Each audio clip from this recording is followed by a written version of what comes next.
আল্লাহ আমার রব, এই রবি আমার সব। দামে দামে তন মনে তারি অনুভব। তোমার দুনিয়াতে আমি যেদিকে তাকাই, অথই নিয়ামতে ডুবে আছি সবাই। পাক পাখালির গানে শুনি তসবি কালো রব, তসবি কালো রব। আল্লাহ আমার রব, এই রবি আমার সব। আসসালামু আলাইকুম প্রিয় দর্শক, আপনারা কেমন আছেন? সবাই ভালো থাকুন, সেটা আমাদের একান্ত কামনা। শুরু হলো আপনাদের প্রশ্ন নিয়ে আপনাদের প্রিয় অনুষ্ঠান আপনার জিজ্ঞাসা, এনটিভি আয়োজিত এবং লাভ হলো নিবেদিত। আপনাদের সাথে আছি আমি জয়নুল আবেদিন আজাদ। আর আপনাদের মনে জাগা প্রশ্নের জিজ্ঞাসার জবাব দিচ্ছেন বিশিষ্ট আলেম ডক্টর মোহাম্মদ সাইফুল্লাহ। আসসালামু আলাইকুম ওয়া রাহমাতুল্লাহি ওয়া বারাকাতুহু। প্রিয় দর্শক, চলুন তাহলে জিজ্ঞাসার জগতে। শুরুতে একটি ইমেল যিনি পাঠিয়েছেন নাম প্রকাশে অনিচ্ছুক, ঢাকা থেকে লিখেছেন, এই অনুষ্ঠান আমার খুব ভালো লাগে, না জানা অনেক কথা জানতে পারা যায়। প্রশ্ন 1, আমার 2টা ছেলে এবং তার বাবা ঠিক মতো নামাজ পড়ে না। আমি 5 ওয়াক্ত নামাজ পড়ার চেষ্টা করি। ওদের নামাজের জন্য কি আমি দায়ী হব? আপনি আপনার দায়িত্ব যতটুকু রয়েছে সেটা পালন করার জন্য চেষ্টা করুন। তাদেরকে সালাতের জন্য নির্দেশ দিন। সালাত আদায় করার জন্য তাদেরকে আপনার পক্ষ থেকে যতটুকু করা দরকার ততটুকু আপনি করুন। এরপর আপনি আল্লাহ তাআলার কাছে তাদের জন্য দোয়া করুন যে তারা যেন নিয়মিত সালাত আদায় করে থাকে। এটা আপনার জন্য যথেষ্ট। দায়মুক্ত হওয়ার জন্য এতটুকুই যথেষ্ট। বাকি যদি তারা এমন হয় যে একেবারেই তারা সালাত আদায় করে না, সালাতের বিষয়ে তাদেরকে বলা হলেও তারা সালাতের বিষয়ে তাদের উদাসীনতা রয়েছে, তাহলে সেক্ষেত্রে যেহেতু সালাত ইসলামী শরীয়তের অত্যন্ত গুরুত্বপূর্ণ একটি বিষয়, সালাতের মাধ্যমে আল্লাহর বান্দাগণ তাদের ঈমানকে হেফাজত করে। সালাত বিনষ্টকারী ব্যক্তি নিজের ঈমানকে ধ্বংস করলো, নিজের ঈমান থেকে বেরিয়ে গেল। এই জন্য সাহাবায়ে কেরাম, হাদিসের বর্ণনার মধ্যে এসেছে, ইমাম তিরমিজি রাহিমাহুল্লাহ তাআলা তার সুনানের মধ্যে বর্ণনা করেছেন, সাহাবায়ে কেরাম সালাত পরিত্যাগকারী বা বর্জনকারী ব্যক্তিকে কাফির মনে করত। তাই এখানে একটা কঠিন বিষয় রয়ে গিয়েছে, সেটা হলো এই যে এটি কেন অন্য ইবাদতের মতো নয়। অন্য যে সমস্ত ইবাদতগুলো রয়েছে সেই ইবাদতগুলোর ব্যাপারে কেউ যদি গাফিল হয়ে থাকে, অমনোযোগী হয়ে থাকে, তার হয়তো হারাম কাজ করলো, কবিরা গুনাহ করলো, তাকে হয়তো উপদেশ দেওয়া যেতে পারে, তওবার জন্য বলা যেতে পারে, কিন্তু সেই ইসলামের যেই পরিধি রয়েছে বা সীমারেখা রয়েছে, সীমারেখা লঙ্ঘন করবে না, ইসলামের সীমা থেকে বেরিয়ে যাবে না, সে গুনাহ করবে। কিন্তু সালাতকে যদি কেউ ইচ্ছাকৃত পরিহার করে এবং নিয়মিত যদি এই সালাতের বিষয়ে তার অবজ্ঞা অবহেলা থাকে, তাহলে কিন্তু তার বিষয়টি অত্যন্ত কঠিন। কারণ এটা কুফরির সাথে সম্পৃক্ত বিষয়, এটা ঈমানের সাথে সম্পৃক্ত বিষয়, ঈমানকে বিনষ্টকারী কাজ। তাই এমনটি যদি হয়ে থাকে, তাহলে সেক্ষেত্রে আপনি তাদের সাথে আপনার যে সম্পর্ক রয়েছে, এই সম্পর্কের বিষয়টি আপনাকে যথাযথ বিবেচনা করতে হবে। সেটা বিবেচনা করতে হবে কিভাবে? সেই বিবেচনার বিষয়টি হচ্ছে যে আপনি আদৌ এই সম্পর্ক তাদের সাথে রক্ষা করে চলতে পারবেন কিনা। সালাতের কারণে আপনি সে বিষয়টি তাদের সাথে আলোচনা করতে পারবেন এবং আলোচনা করে আপনি সিদ্ধান্ত নিতে পারবেন যে সালাত আদায় না করার কারণে আমি তোমাদের সাথে আমার উঠা বসা অথবা চলাফেরা এগুলো আমার সম্ভব নয় বা করতে পারছি না। এই বিষয়গুলো তাদেরকে ক্লিয়ার করতে হবে। কিন্তু এর আগে যেটা করতে হবে সেটা হচ্ছে আপনার যতটুকু করণীয় রয়েছে বোঝানোর জন্য, তাদেরকে সালাত আদায়ের ব্যাপারে সচেষ্ট করার জন্য, যাতে করে সক্রিয় হতে পারে সালাতে, এই কাজগুলো আপনি প্রথমে করবেন। যেটা করা আপনার ক্ষমতার মধ্যে রয়েছে, সাধ্যের মধ্যে রয়েছে, সেটা পরিপূর্ণরূপে করবেন। আর আল্লাহ তাআলার কাছেও দোয়া করবেন বেশি বেশি করে, আল্লাহ রাব্বুল আমিন যেন তাদেরকে সালাত আদায়ের ব্যাপারে হেদায়েত দিয়ে থাকে এই বিষয়টি। তারপরে যদি সম্ভব না হয়ে থাকে, তাহলে আপনি তাদের সাথে আপনার উঠা বসা চলাফেরার বিষয়টিকে আপনি সংকুচিত করতে পারেন বা সম্পর্ক তাদের সাথে বর্জন করতে পারেন। সেটা আপনার জন্য জায়েজ রয়েছে, আপনি সেটা করতে পারেন। সেটা আরো পরের বিষয়, চেষ্টার পরে। অধৈর্য হলে হবে না, 2-4 দিন চেষ্টা করে বিরক্ত হলে চলবে না। অব্যাহত চেষ্টার পরে যৌক্তিক সময়ে আপনি চূড়ান্ত সিদ্ধান্ত ইনশাআল্লাহ নিতে পারবেন। লিখেছেন, আমার কোনো ইনকাম নেই, স্বামীর নিকট থেকে না বলে কিছু টাকা নিয়ে জমা করে তার সংসারের খরচ করি এবং ছেলেদের পড়ালেখার খরচ চালাই, এটা কি সঠিক হচ্ছে? তার কোনো ইনকাম নেই, স্বামীর নিকট থেকে না বলে। পরবর্তী কিছু প্রশ্ন আছে, এই বিষয়টা স্পষ্ট করলে ভালো হতো যে মানে স্বামী যদি সংসারের খরচের টাকা তাকে না দেন, ছেলে মেয়েদের পড়ালেখার মানে টাকা তাকে না দিয়ে থাকেন, তাহলে তার জন্য এই টাকা গ্রহণ করা জায়েজ রয়েছে। কিন্তু তিনি এটা উল্লেখ করেন নেই, তিনি এটা উল্লেখ করেন। আমরা যদি দিয়ে বলি, যদি সংসারের খরচ না দেন, যদি পড়ালেখার খরচ না দেন, তাহলে উনি এমনটি করতে পারবেন? তাহলে তার জন্য নেওয়া জায়েজ রয়েছে। কিন্তু তিনি এই প্রশ্ন এভাবে করেন নাই। প্রশ্ন যেভাবে করেছেন, প্রশ্ন থেকে যেটা আমরা বুঝতে পেরেছি সেটা হচ্ছে তিনি যে কাজটি করতেছেন এই কাজটি তার জন্য বৈধ নয়, হারাম। কিন্তু মানে প্রশ্ন যদি মানে আমরা যেভাবে বলেছি এভাবে হতো, যদি যোগ হয়, এভাবে হতো, তাহলে এর উত্তর ভিন্ন হতো।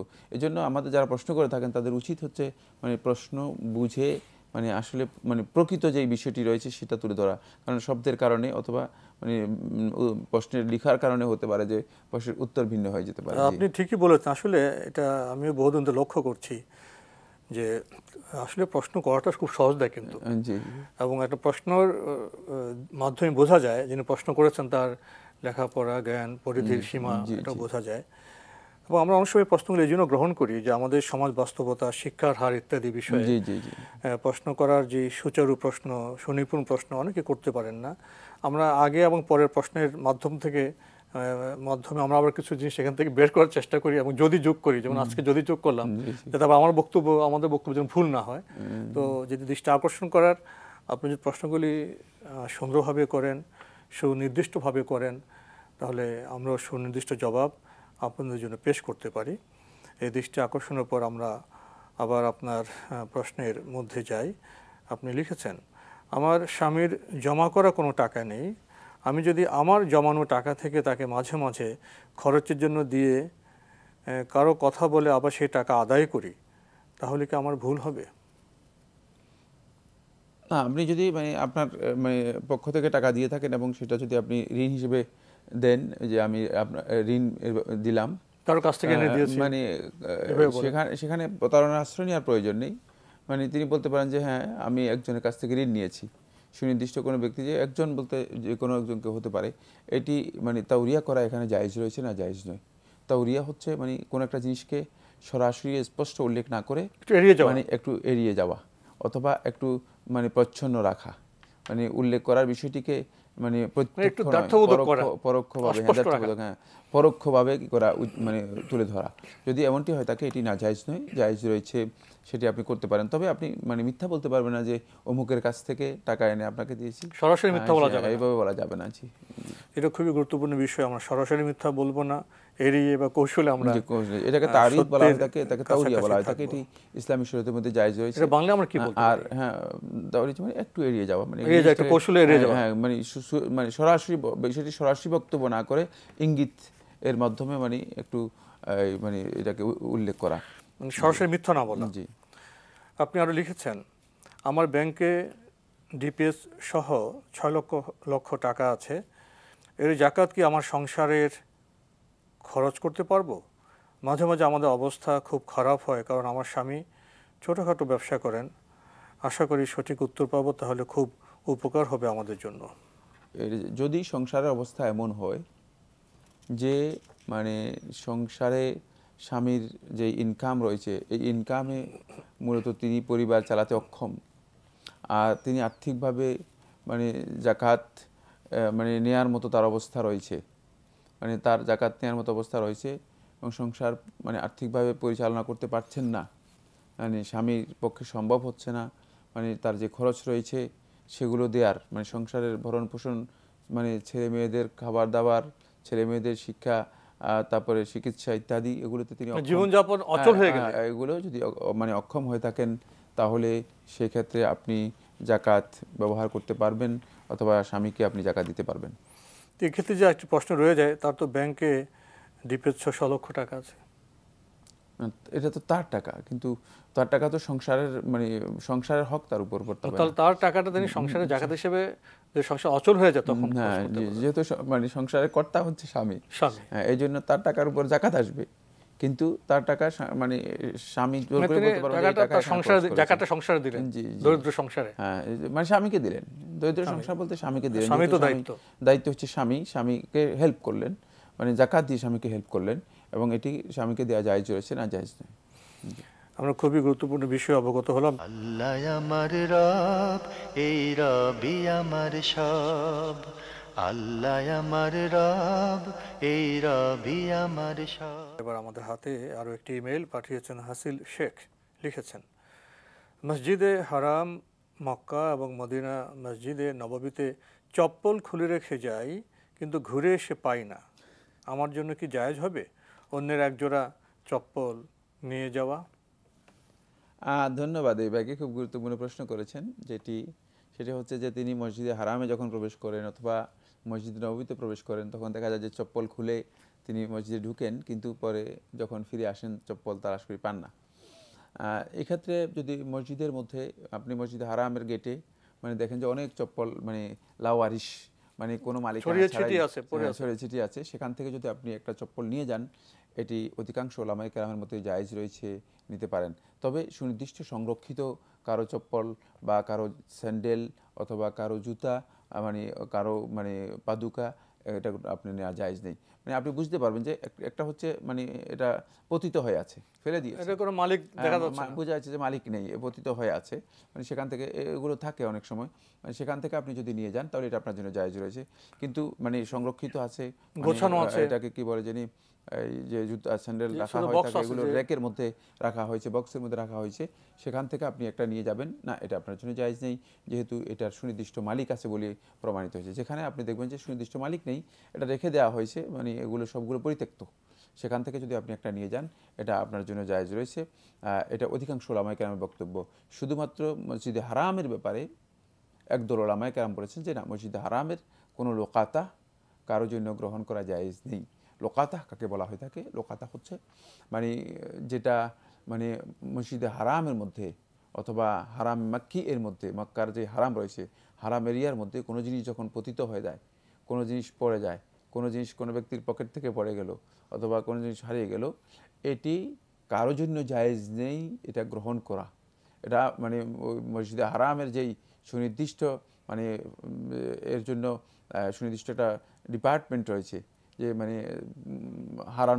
হারানো বস্তুর মানে ঘোষণা করার জন্য যারা খোঁজ দেন এবং খোঁজ নেন, সেখানে ওই ডিপার্টমেন্টে এটা জমা দিতে হবে। আমরা জানলাম, প্রিয় দর্শক, ভাই হাসিল শেখ আপনি আরও লিখেছেন, বেশিরভাগ পায়খানাতে সাইফুন উচ্চ, তাহলে আমার কি দাঁড়িয়ে পেশাব করা জায়েজ হবে বসার কোনো সুযোগ না থাকলে? বেশিরভাগ পায়খানাতে সাইফুন উচ্চ বলতে কি বোঝাচ্ছেন? মানে কমোডগুলো মূলত যে শব্দ ব্যবহার করেছেন এবং যেভাবে শেষ করেছেন, জি জি, তার শেষে এসে বলতে কিছু সমাধান পাওয়া যায় যে বসার কোনো সুযোগ নেই, দাঁড়িয়ে কি পেশাব করা জায়েজ হবে, মানে বসার মতো সুযোগ পাচ্ছেন না। না, যদি বসার কোনো ধরনের সুযোগ না থাকে তাহলে তার জন্য জায়েজ রয়েছে, তিনি দাঁড়িয়ে পেশাব করতে পারবেন। লা মুহাররামা মা দুরুরা, সমস্ত ওলামায়ে কেরামের ঐক্যমতে এই বক্তব্য সাব্যস্ত হয়েছে। লা মুহাররামা মা দুরুরা, যখন কোনো দুরুরা দেখা দিবে তখন কোনো হারাম নেই, হারাম উঠে যাবে, তখন যে কোনো ধরনের হুরমত অথবা যে কোনো ধরনের কারাহিয়ত উঠে যাবে। লা মুহাররামা মা দুরুরা, যেহেতু আপনার এখানে মানে দুরুরত দেখা দিচ্ছে, আপনার অবশ্যই কী করতে হবে, মানে আপনার যে প্রাকৃতিক যে প্রয়োজন রয়েছে আপনাকে সেটা করতে হবে, কিন্তু এখানে আপনি কোনো ব্যবস্থা নেই, তাহলে সেক্ষেত্রে স্বাভাবিক অবস্থা নয়। আর এই মর্মে দেখা যাচ্ছে রাসূলুল্লাহ সাল্লাল্লাহু আলাইহি ওয়াসাল্লাম সহিহ হাদিস, সহিহ বুখারীর মধ্যে রয়েছে, আতা সুবাতাতা কওমিন ফাবালা কাইমা, রাসূলুল্লাহ সাল্লাল্লাহু আলাইহি ওয়াসাল্লাম সম্প্রদায়ের মানে ডাস্টবিন এলাকায় আসলেন, এসে রাসূল সাল্লাল্লাহু আলাইহি ওয়াসাল্লাম দেখলেন যে বসার মতো অবস্থা নেই, জায়গা ময়লা আবর্জনা, হ্যাঁ, তখন রাসূল সাল্লাল্লাহু আলাইহি ওয়াসাল্লাম ফাবালা কাইমা, দাঁড়িয়ে পেশাব করলেন। তাহলে বোঝা গেল যে মূলত এই ধরনের কোনো পরিস্থিতির মুখোমুখি যদি কেউ হয়ে থাকেন, তাহলে তার জন্য জায়েজ রয়েছে, তিনি দাঁড়িয়ে প্রস্রাব করতে পারবেন, প্রয়োজন, তবে এটা আদব বা সুন্নাহ, এটা অনুমোদিত বিষয় নয়, এটা আদব বা সুন্নাহ নয়, এটা জরুরত অথবা হাজাতের সাথে সম্পৃক্ত, বিশেষ অবস্থায় হাজাতের সাথে সম্পৃক্ত মাসআলা। সবশেষে আপনি লিখেছেন, আমাদের গ্রামে কবর পুজো চলে, চাদর চড়ানো চলে, বাড়িতে মুরগি রুটি বানানো, এসব কাজ করা হয়ে থাকে ওই কবরের নামে। আমি কিন্তু ওইগুলো থেকে নিষেধ করি, বলি এগুলো করো না, হারাম, নাজায়েজ কাজ, তাহলে কি আমার ওই রুটি হালুয়া খাওয়া যাবে? কারণ এগুলো শিরকি কাজ, এর চেয়ে বড় শিরক আর নেই। যারা কবর পূজা করবে, কবরের মধ্যে চাদর মানে লাগাবে অথবা চাদর দিবে, কবরের মধ্যে মশারি দিবে ইত্যাদি ইত্যাদি, কবর পূজা করবে, এটা শিরকে আকবার, বড় শিরক। সুতরাং যারা করছেন তারা ইসলাম থেকে খুব সুন্দরভাবে বেরিয়ে যাচ্ছে। তারা হয়তো মনে করতেছেন যে তারা নিজেদেরকে মুসলিম পরিচয় দিয়ে তারা মুসলিম থেকে যাচ্ছেন। না, মুসলিম থাকার কোনো সুযোগ নেই। ইসলাম তাদেরকে সামান্যতম সুযোগ দেয়নি। ইসলাম এই ধরনের বিষয় ইসলামের মধ্যে কোনোভাবেই গ্রহণযোগ্য নয়। সেক্ষেত্রে আপনি বলেছেন যে মানে এখানে যে হালুয়া রুটি তৈরি করা হয় থাকে, এটা খাওয়া আমার জন্য জায়েজ কিনা? না, এটা খাওয়াও আপনার জন্য হারাম। সুতরাং মানে হারাম এবং শিরকি কাজে বা কবরের উদ্দেশ্যে যে সমস্ত জিনিস তৈরি করা হয় তাকে কবর পূজা উপলক্ষে, সেগুলো হিন্দুদের প্রসাদের মতো, মানে যেটা মুসলমানদের জন্য কোনোভাবেই কি নয়, বৈধ নয়, মুসলমানদের জন্য কোনোভাবে বৈধ নয়। সুতরাং এটি কোনোভাবেই জায়েজ নেই। মুসলিম ব্যক্তিগণ এগুলো গ্রহণ করবেন বা এগুলো খাবেন, এগুলো হারাম সম্পূর্ণরূপে। প্রিয় দর্শক, আমরা জানলাম খুবই গুরুত্বপূর্ণ বিষয়। এবার আমাদের হাতে একটি চিঠি পাঠানো হয়েছে দুনিয়া, ঢাকা শনির আখড়া থেকে। লিখেছেন, পরিপূর্ণভাবে ইসলাম মানা বলতে কি বোঝায়? আবেদরা কিভাবে মানবে? তারা তো পরিপূর্ণ ইসলাম জানেই না। প্রশ্নটি অস্পষ্ট। আসলে পরিপূর্ণভাবে ইসলাম মানা বলতে কি বোঝায়, এটা প্রশ্নটাই অস্পষ্ট। মানে ইসলাম পরিপূর্ণভাবে মানার বিষয় হচ্ছে ইসলামের যে মৌলিক শাআইরগুলো রয়েছে, মৌলিক যে নিদর্শনগুলো রয়েছে। রাসূলুল্লাহ সাল্লাল্লাহু আলাইহি ওয়াসাল্লাম ইসলামের পরিচয় করে দিয়েছেন হাদিসে জিবরিলের মধ্যে। মানে যখন রাসূলুল্লাহ সাল্লাল্লাহু আলাইহি ওয়াসাল্লামকে জিবরিল আমিন আলাইহিস সালাতু ওয়াস সালাম আসলেন, এসে বললেন, আখবিরনি আনিল ইসলাম, আমাকে ইসলাম সম্পর্কে বলুন। তখন আল্লাহ নবী সাল্লাল্লাহু আলাইহি ওয়াসাল্লাম ইসলামের পরিচয় করে দিয়েছেন। ইসলামের পরিচয় হচ্ছে আন তাশহাদা আল্লা ইলাহা ইল্লাল্লাহ ওয়া আন্না মুহাম্মাদার রাসূলুল্লাহ। 1 নম্বর পয়েন্ট, যে তুমি এই সাক্ষ্য দেবে যে আল্লাহ রাব্বুল আলামিন ছাড়া প্রকৃত কোনো ইলাহ নেই, ও আন্না মুহাম্মাদার রাসূলুল্লাহ, মুহাম্মদ সাল্লাল্লাহু আলাইহি ওয়াসাল্লাম আল্লাহর রাসূল। এরপরে ওয়া তুকিমাস সালাহ, সালাত কায়েম করবে। তারপরে ওয়া তুতি যাকাত, যাকাত আদায় করবে। ওয়া তাসুমা রমাদান, রমাদান মাসে সিয়াম পালন করবে।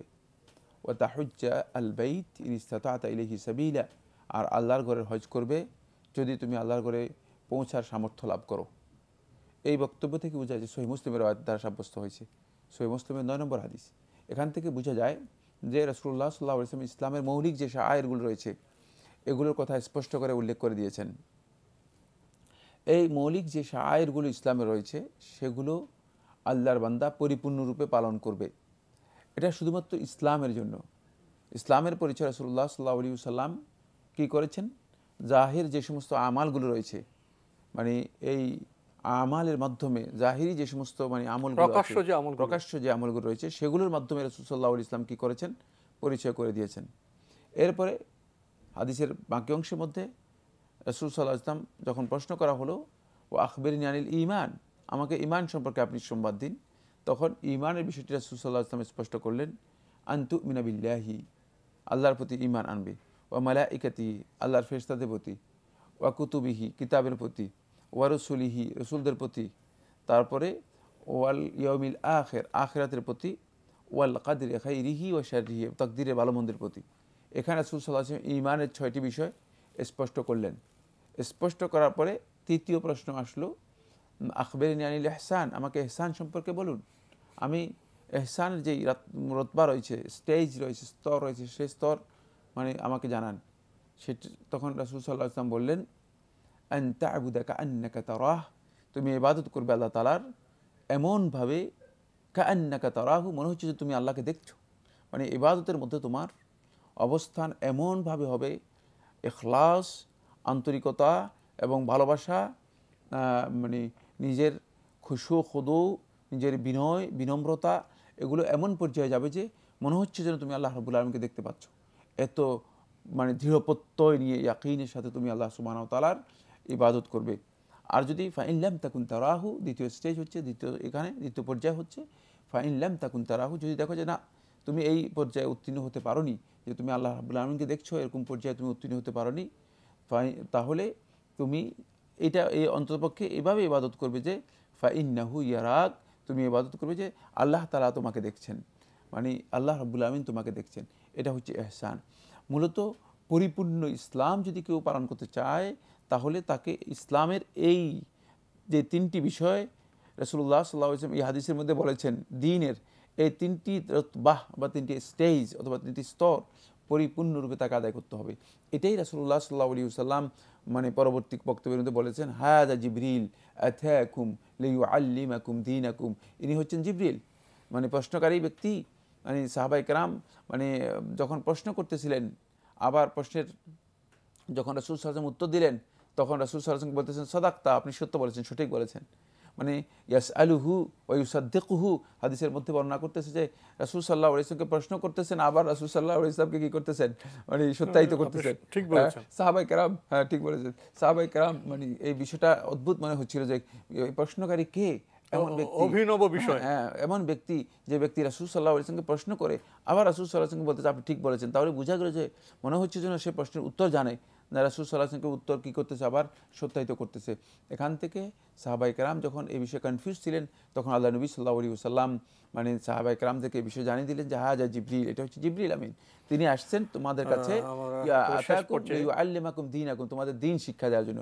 সুতরাং কেউ যদি ইসলামের মধ্যে প্রবেশ করতে চায় পরিপূর্ণরূপে, তাহলে তাকে অবশ্যই এই তিনটি স্টেজ, তিনটি স্তর বা এই তিনটি পর্যায়ে অবশ্যই কি করতে হবে, উত্তীর্ণ হওয়ার জন্য চেষ্টা করতে হবে, কাজ করতে হবে।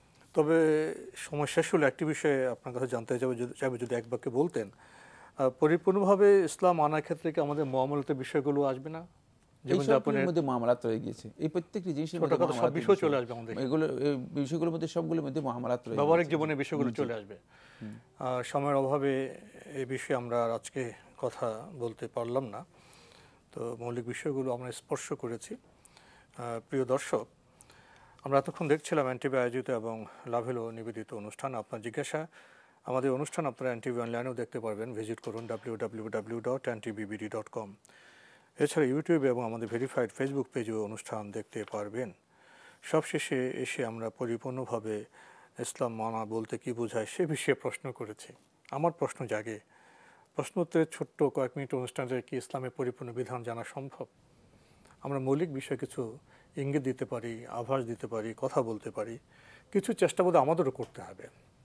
প্রতিদিনের জীবনযাপনে বেশ কিছু সময় আমাদের রাখা দরকার ইসলাম সম্পর্কে জানার জন্য।